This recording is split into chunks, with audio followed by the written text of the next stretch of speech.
యామిని ఒక బిజినెస్ మ్యాన్తో ఇలా మాట్లాడుతూ ఉంటుంది. స్వరాజ్ గ్రూప్ ఆఫ్ ఇండస్ట్రీని ఇప్పుడు మీ గుప్పెట్లో పెట్టుకోండి. ఎందుకంటే అవన్నీ కూడా మీ దగ్గరికే రావాలి.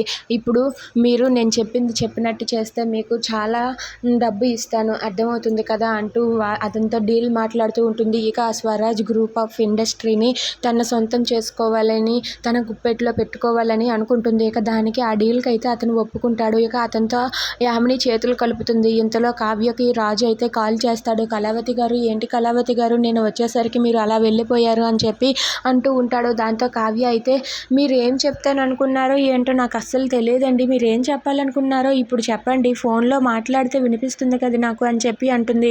అది వినగానే రాజు అయితే అది కాదు కళావతి గారు, ఇక్కడ ఇలా చెప్పవలసింది కాదు, అయినా మీరు అలా వెళ్ళిపోతారని నేను అస్సలు అనుకోలేదు.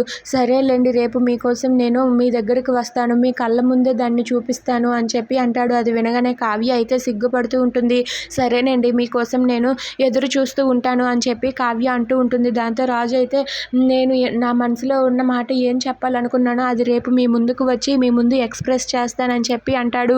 అది వినగానే కావ్య చాలా సంతోషిస్తుంది. ఇక అక్కడ ఉన్న కావ్య, ఇక్కడ ఉన్న రాజు, వీళ్ళిద్దరూ కూడా సిగ్గుపడుతూ వాళ్ళు అయితే ఒకరి గురించి ఒకరు ఆలోచించుకుంటూ సిగ్గుపడుతూ ఉంటారు. Please subscribe our channel.